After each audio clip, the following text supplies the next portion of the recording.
Well, second service, we doing all right? Yeah? Fantastic. It is always amazing to be with you. And I do want to just piggyback on something Shelly just said in the video about girls' night. I've heard Sandra Stanley speak multiple times.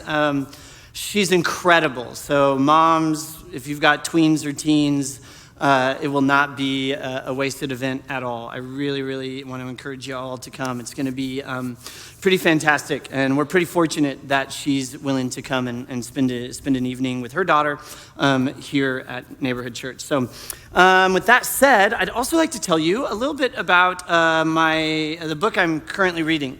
It's a biography by the famed biographer Walter Isaacson, and it's his biography on Steve Jobs. This guy's a maniac.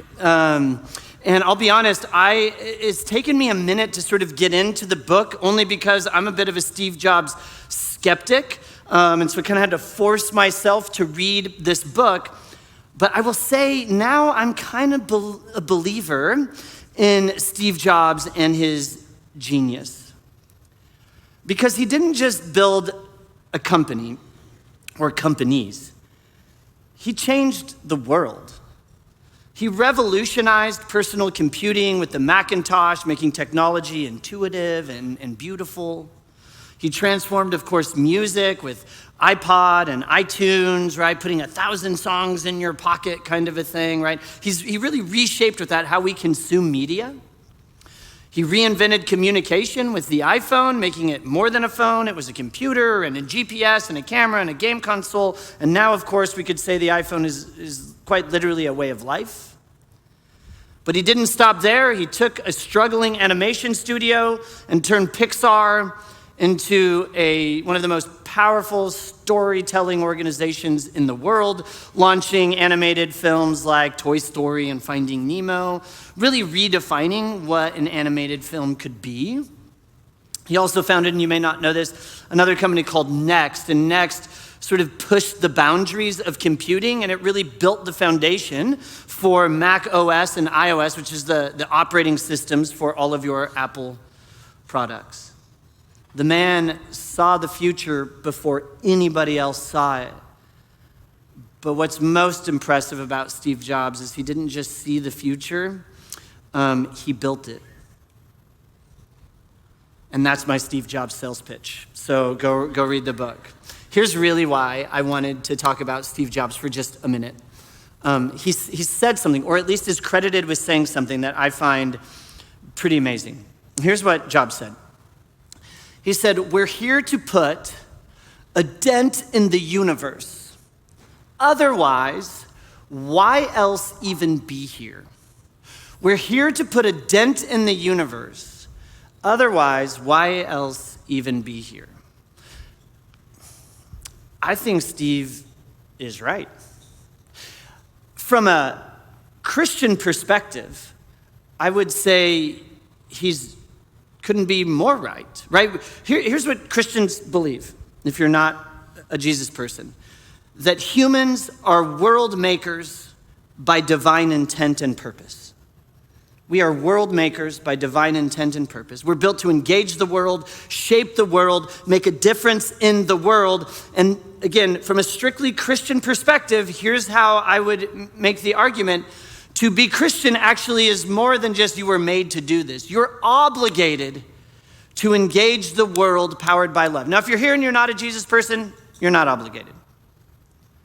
But if you're here and you're a Jesus person, you are obligated to engage the world powered by love. Now, if you like Steve Jobs or not the point. The guy understood purpose. He understood that the question isn't, who am I? Which I think is culture's favorite question right now. The better question isn't, who am I? It's, why do I exist? Why are you breathing? What's your reason for being here? What's your purpose? I mean, what kind of spouse do you want to be if you're married? How do you want to be known by your friends? What kind of leader do you want to be? What kind of student do you want to be? How do you want to be remembered by your friends, family, employees, your employer, your coworkers? I mean, whatever sphere, how do you want to be remembered? In other words, maybe we could just frame it like this. What do you want to be known for? What do you want to be known for? I mean, how would you answer that question? What do you want to be known for? If we were just having lunch, what would you say to me? What do you want to be known for? But then, once you told me the answer to that question, I would follow that question up with another question that's much more difficult. What are you actually known for? What do you want to be known for? That's great. I think we should be able to answer that question. But we should also be able to answer the question, what are you actually known for? And here's the truth. For every one of us in this room, there's a gap. There's a gap between what we want to be known for and what we're actually known for. There's a gap between those two questions. And there is a way to find out what exists in the gap, and I think that we actually should find out what exists in the gap because that's where character is built. I mean, that's how we grow, when we find out what's kind of missing. But it's the way to find out it's horrible. Nobody wants to do it and nobody does it, and as a result, many people are not growing. But here's how you find out the gap, the difference between what you want to be known for and what you're actually known for. You sit down with somebody who knows you well. Maybe your spouse, family member, best friend, whatever. And you ask them, what's it like to be on the other side of me? What's it like to experience me? Now be ready. That conversation is not gonna be filled with rainbows and unicorns for the most part, right? Sure, there's gonna be some great things, but there's also gonna be some gaps. There's also gonna be some gaps. That conversation is dangerous. That conversation will sting a little. In fact, if you're married, probably don't ask your spouse that question. It's probably better to just avoid it. Because what you'll discover that we all try to ignore on most days is there's a gap. There's a gap between what I want to be known for and what I'm actually known for. But the gap is where growth happens. That's where we become who we say we want to be. Because when you start closing that gap, it's when who you are aligns with who you say you want to be. That's character. That's actual formation, right? That's how your reputation is formed. And this isn't just true for you as an individual. This is also true for organizations, and it's very much true for churches. Every organization has a reputation, including the church. It's not about what they say they are. It's about what other people say they are, right? It's not the slogan on the website. It's the story that people are telling about you when you're not in the room. That's what actually counts. That's what counts. And this definitely counts for churches. And we know what we want to be known for. We do. The church, again, from a Christian perspective, we have the greatest message ever, that God is for you, that the divine creator of the universe is on your side. And so are we. We're on your side, that you can have a relationship with your heavenly Father, that he loves you, that he's not angry with you, that he wants good for you. That's what we want to be known for. But if we're honest, if we ask people just on the street what we're actually known for, I think there's a gap. I think there's a gap. You all have friends who don't go to church and will never set foot in a church no matter how many times you invite them. And they all have a story to tell about why that's true. And typically there's pain attached to it. because they'll use words like, and maybe you've heard these, hypocritical, angry, judgmental, too political. The list goes on. And the numbers line up. The numbers agree with that. On average, churches in America lose between 10 and 15% every year. Now, just to be clear, we're doing great, y'all. Right? We're doing great. Okay? We're thriving. We're breaking the trend. We're growing. It's amazing. But the church at large is struggling. And it's not going to be fixed by a marketing campaign. Right? Because at the end of the day, this isn't a brand problem. It's a reputation problem. There's a gap between what you want to be known for, who you say you are, and who you actually are. And people are not stupid. They can see the gap from a mile away. And the gap, it's on us to fix. There's no one else to blame. The church at large doesn't get to blame naughty people, culture, the world, whatever kind of phrase you want to use. And we don't fix it by better slogans or flashier services. We fix it by being the church Jesus actually called us to be, invited us to be, by loving the way Jesus loved, by serving the way Jesus served, and by engaging instead of just consuming. Because, and this is hard to hear, I think, sometimes, especially for church people, the best message in the world means nothing if the world doesn't believe you're actually living it out.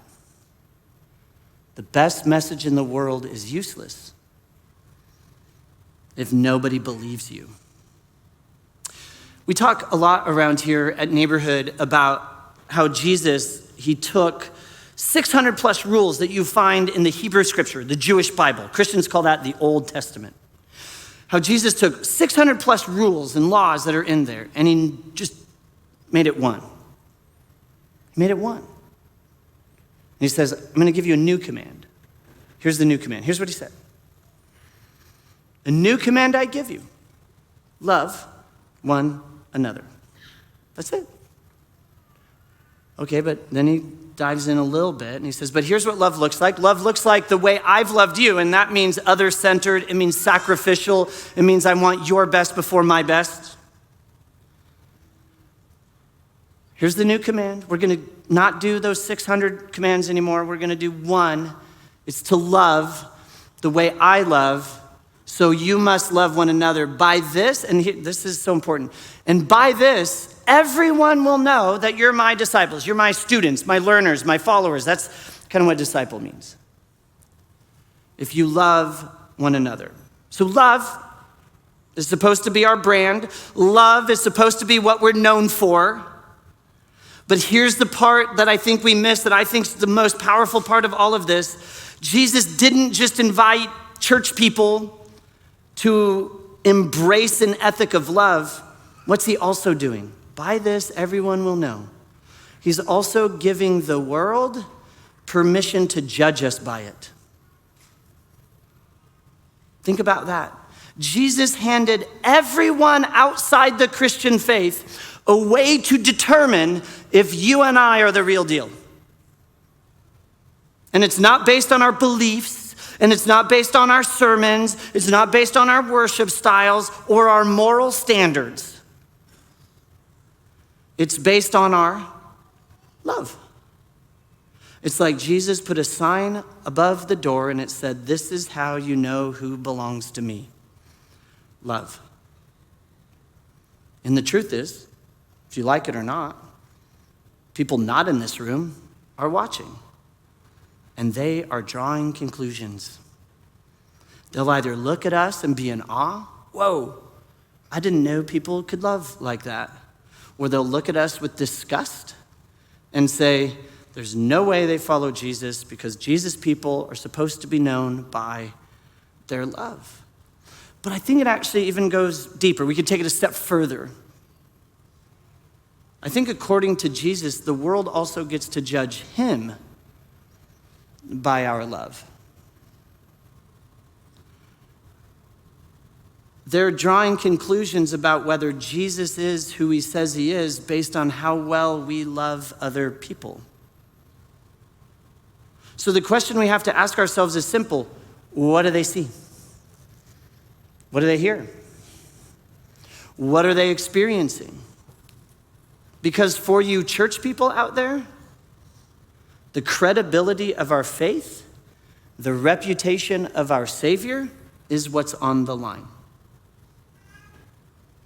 What do we want to be known for? What are we actually known for? And maybe most importantly, what are we willing to do to close the gap? What are we willing to do to close the gap? What's going to be our dent in the world? Or as a good friend of mine and the former lead pastor of this church, Steve Harms, used to say, how are we going to tilt the world in the right direction? Because that's the question, I think. What impact are we going to have? What impact are we going to leave? What difference are we going to make? And last week, I shared with you all that 2 years ago, we got together and we said, we're going to answer that question. 2 years ago, we celebrated our 75th birthday as a church. That we've been around, Neighborhood Church has been around since 1948. And so 2 years ago, we got together and we said, okay, here's going to be our dent. Here's the difference we're going to make. Here's how we're going to tilt the world in the right direction. We launched this big initiative, this big campaign. We called it Unfinished because after 75 years, we were just getting started. And if you were here last week, I spent a lot of time recapping everything we've been doing for the last 2 years. And it's a lot, and I'm not going to go over it again, but it's pretty cool. We reimagined our coffee shop. Now we have a coffee shop that's open 7 days a week. We did our Next Lounge. We upgraded all kinds of infrastructure here on our campus. We invested globally. We gave a bunch of money to our global partners so they could build a community center in San Jose, Costa Rica, right? But on top of all of that, we said, look, it's time for us to double down in regards to our investment locally, the place we call home. And so we started a nonprofit. We started another organization. And we called it Neighborhood Degree. And that this organization was going to be the organization that really leads all of our local initiatives for us as a church. That by having a separate organization, we could actually go further, faster in terms of the difference we make here in our city and in our county.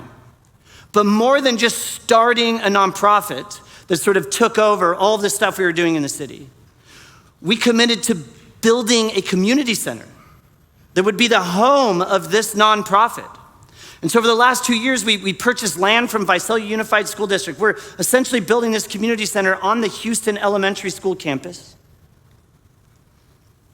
We developed a plan, we got the permits, and yesterday, if you missed it, you missed out. Yesterday, we broke ground. Finally, after 2 years, we broke ground on the community center. We got shovels and hard hats and did all the symbolic things, and little kids got to put dirt in jars.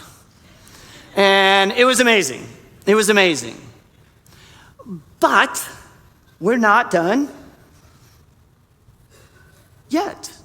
Our dent is being made, but it's not complete. We're not done tilting the world in the right direction. And so over just last week and this week, all we've said is, we're just asking the question, can we count you in? Can we count you in regards to helping this all become reality? Because it will take all of us. And last week, I quickly mentioned 3 groups of people that are in the room. There's probably more groups, but these are the 3. Group 1 was like our early adopters. 2 years ago, you were like, I'm all in, let's do this, count me in. And 285 families, you stepped up, you raised $1.7 million. It was incredible. An average gift of $6,000, that's what that turns out to be over a 3-year period of time, so $2,000 a year, but really it's just $43 a week. But then we said there's a group 2, and that, if you're in group 2, you weren't here 2 years ago. You were finding all this out last week, and you were like, oh my gosh, I didn't know we do all that. That's awesome. And you weren't even here to be able to say, I want to help.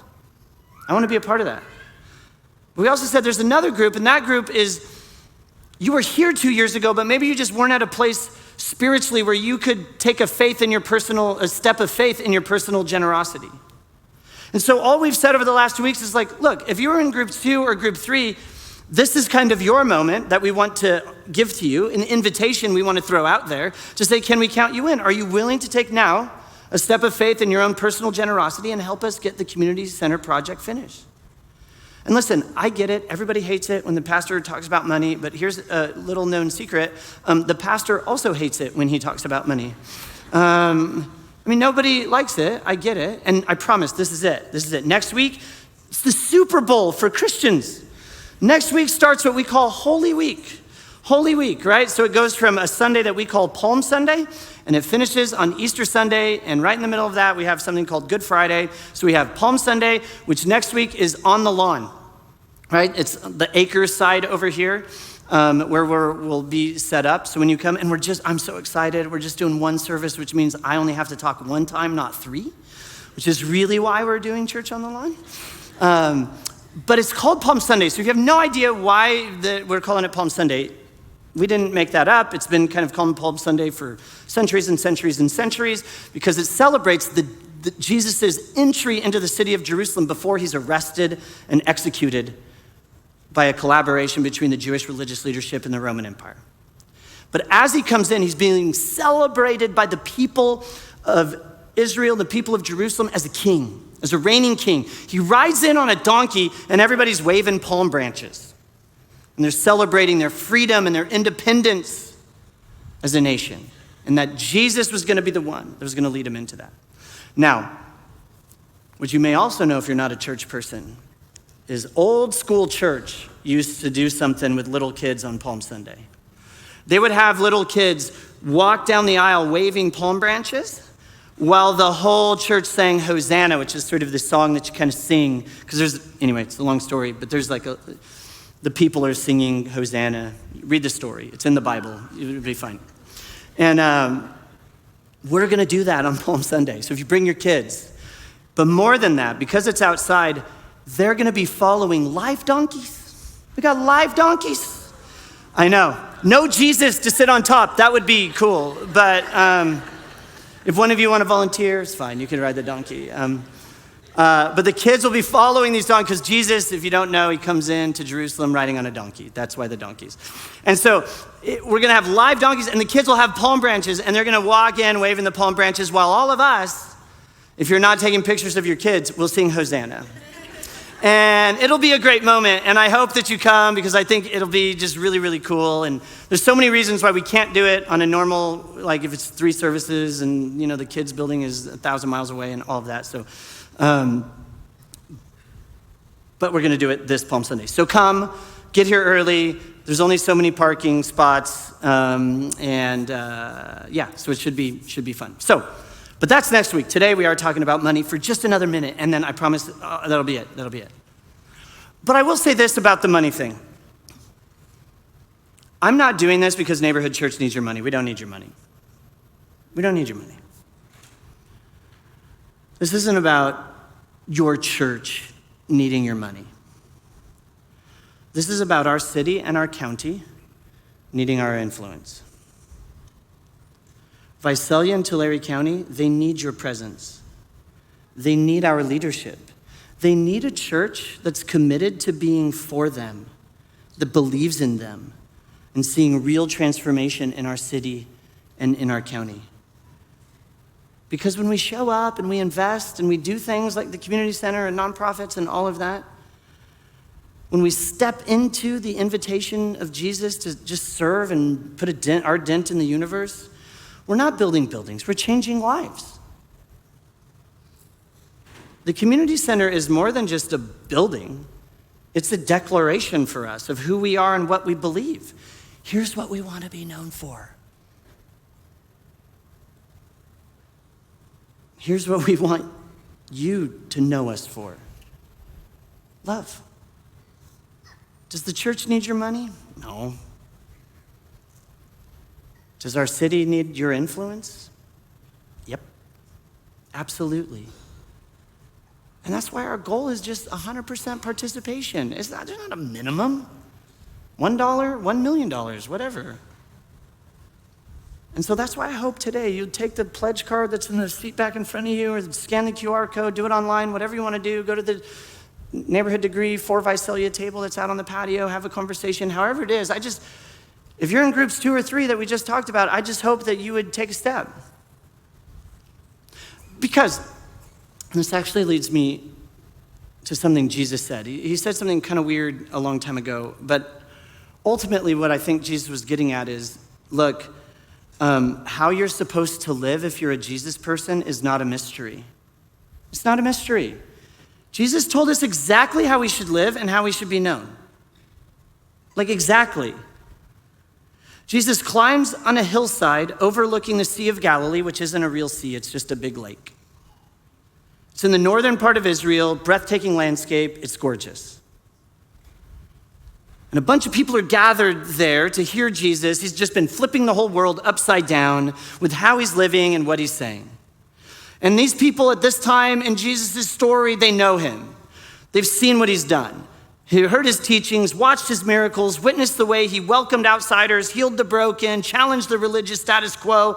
I mean, they know what he's up to. So when he spoke, they weren't just hearing another teacher, they were listening to someone who was in fact embodying something different, something they'd never seen before. And so he climbs up on the top of this hill where they put a church now. And you can go there, and I hope one day you get the opportunity to go there. And on the top of this hill, he looks out at his crowd and he says these words: "You are the salt of the earth. But if salt has lost its taste, how shall its saltiness be restored? It is no longer good for anything except to be thrown out and trampled under people's feet." Now, I will say Jesus is prone to hyperbole. So he's not saying, if we get into this, that you are not salty anymore, that he's going to quite literally trample you. That's not the vibe, but you get his point. Maybe you will in just a moment. Jesus looks out at his followers, ordinary people just like you and me, and he says, you're the salt of the earth. Not that you should be salt or that you should try to be salt, but that you are in fact already salt. Now, if you're like me, you hear that and you think, okay, cool. What does that mean? That's a great question. Here's what I think it means. Salt then, even today, was valuable. It enhanced flavors, it's a preservative, it creates thirst, it makes things better. How many of you put salt on your food? Any of you? Raise your hand. No one's gonna judge you and your arteries or whatever, right? One of my daughters, my youngest, not a sauce person. The kid will not dip anything in ranch or ketchup or anything. It's very odd. But she does add salt to everything. She'll eat something, the first thing she'll say, needs salt. I'm like, I respect that so much, right? Why do you think people love bacon? It's 80% salt, right? It's why food that's perfectly seasoned, perfectly salted, doesn't that just hit differently, right? Anyone ever seen that animated cartoon, Ratatouille? You've seen this movie, right? This is an amazing movie. It's like it's something that I feel deeply. Because if you don't know the story of Ratatouille, there's a rat family, and Remy, he gets it. He gets food, that it's like a spiritual experience. And you can elevate the food experience by seasoning things appropriately. And he's trying to teach his brother that food, because his whole family just thinks food is fuel. That's it. It's just to keep you alive. And Remy's like, nope, I'm gonna be a chef. I'm gonna make amazing food, all of that. And so he teaches his brother that food can have this depth and this richness and this flavor. And his brother finally tastes a piece of cheese that's been perfectly salted. And it like blows his mind. I mean, it changes the game for him. His heart has begun to shift. Jesus is saying, yeah, that's you. That's you. If you're a Jesus person, you're supposed to do for the world what salt does for food, make it better. You're supposed to enhance it, bring out the best in it, add something to it that changes the experience for everyone around you. But salt does more than just enhance. It does create thirst. It makes you want more. And that's part of what Jesus is getting at as well, I think.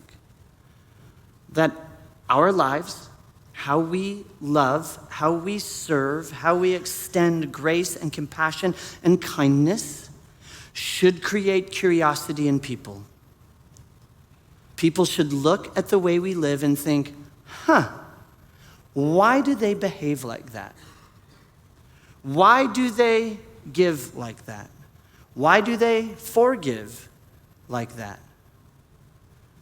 And Jesus says, if you're not doing that, if you're not enhancing the world around you, if you're not creating a thirst, what's the point? What's the point? You're like salt that's lost its saltiness, and salt that isn't salty is useless. Translation, if our lives don't look different, if the world around us isn't better because we're here, we've missed the entire point of following Jesus. Steve Jobs, not a Christian, like very much not a Jesus person. But his quote, "We're here to put a dent in the universe, otherwise why else even be here?" kind of sounds a lot like Jesus' salt imagery. And this is what Jesus is inviting us into. Not just to believe in him. This is not difficult, I think, to believe in Jesus. This is not the invitation.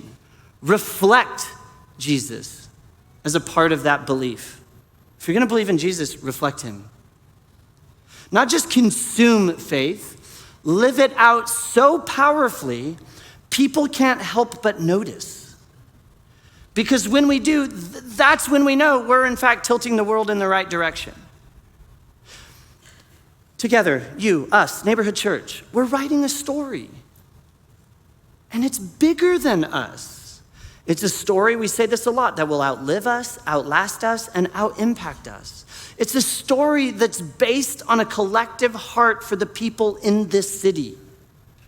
That we want to love our neighbors well. And I don't know about you, and it's for sure because I'm the pastor here or whatever. I wake up every day with a fairly profound sense that every decision we make as a church is going to contribute to the story we're telling. It's going to contribute to the what do we want to be known for, what are we actually known for, and what's the gap.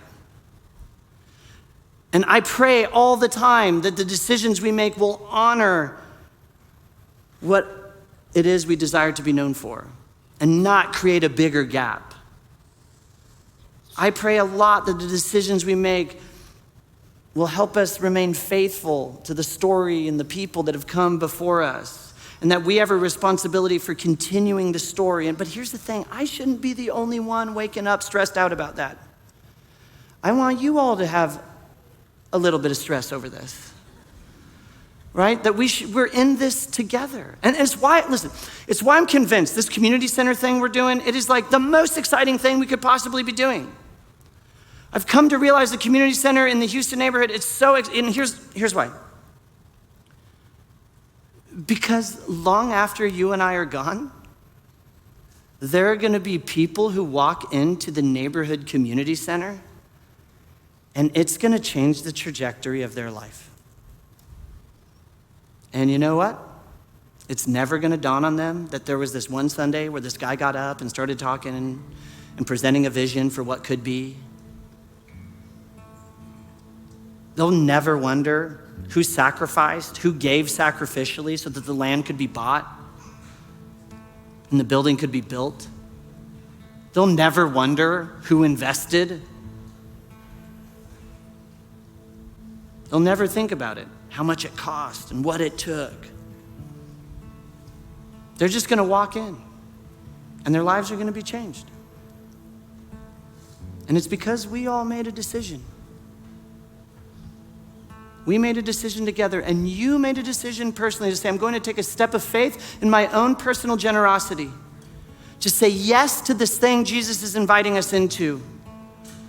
A decision you can be proud of, a decision to love where we live, to add value to the place that we call home, to make a dent in the universe, to tilt the world in the right direction. And that the story that we'll tell and the story that you can tell as a family is that our church and our family, we sacrifice. We sacrifice a little bit of our money, a little bit of our time, a little bit of our energy to help be a part of what's happening in that building right there, and that you can walk into it and know that you're a part of every life that gets changed. What kind of story do you want to tell? What kind of story do we want to tell? What do we want to be known for?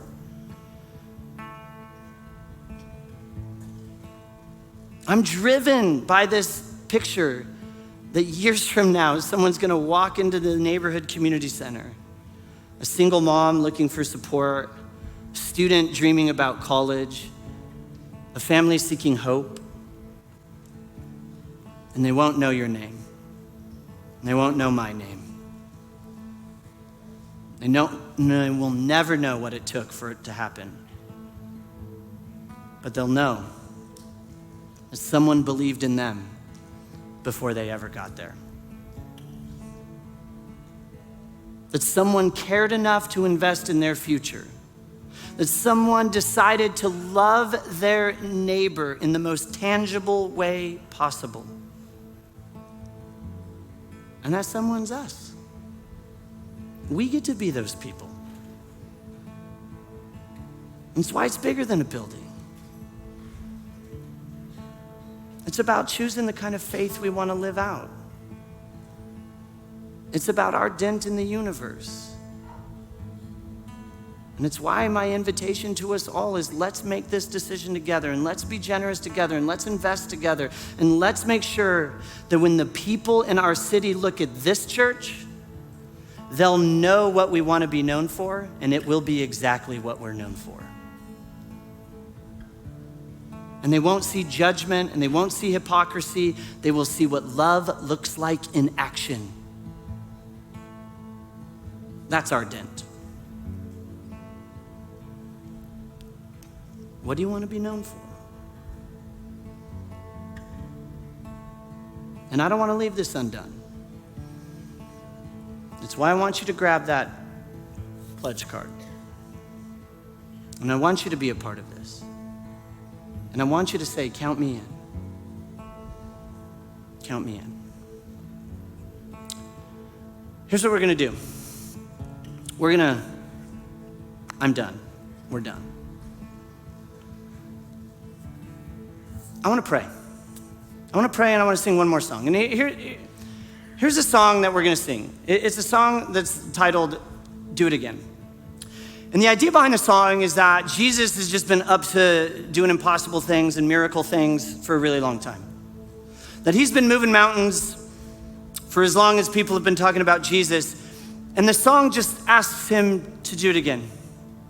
In this moment, in this space, in the dent we're trying to make in the world, Jesus, would you move the mountain? Would you help us make this community center a reality? Would you do that miracle thing you do again? But before we sing that song, I'm gonna pray. So I want you to stand with me because I want you to kind of. Now, this is one of those like you can keep your eyes open prayers. Those work too, they count, I promise. I'm gonna pray it out loud. I just want you to sort of pray it with me in your heart. If you wanna say it out loud, it's fine, you don't have to. But just want to pray this for us.